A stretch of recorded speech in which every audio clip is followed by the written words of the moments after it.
She kicked her husband out because he was poor.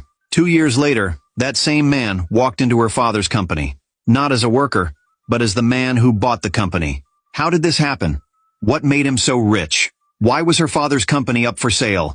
And what did she do when she saw him again? Sit back and find out as we dive into this shocking story.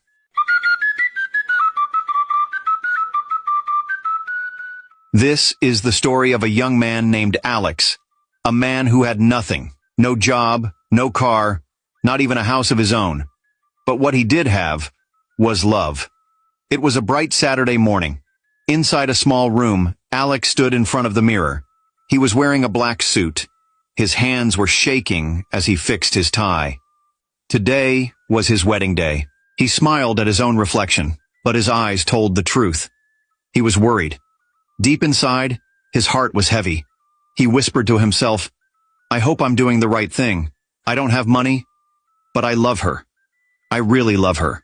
His best friend Joseph walked into the room carrying a small camera. "Guy, you're still standing here? The bride is almost ready. Come on." Alex laughed a little and turned to Joseph. "Do you think I'm making a mistake?" Joseph looked at him confused. "Why would you say that? You're marrying the woman you love." Alex sighed. "I understand, but luxury is what she's used to. Her father paid for everything. Even this suit I'm wearing. I don't even have a job.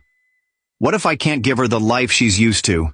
Joseph walked closer and placed his hand on Alex's shoulder. "Listen, you may not have money now, but you have a good heart. Gloria sees that, and that's why she said yes. Just trust God and trust yourself. One day, you'll be the one paying for other people's weddings." Alex smiled slowly. Amen. There was a knock on the door. A voice shouted, "Alex! The bride is coming downstairs." Alex stood up straight. He picked up the small black ring box and walked to the door with Joseph beside him. Today might be the beginning of a good life, or a painful lesson. Downstairs, the guests were already seated. The hall was filled with gold and white balloons. There were big flowers everywhere. Waiters walked around with drinks and small chops. Then the music changed. Everyone turned. Gloria stepped into the hall.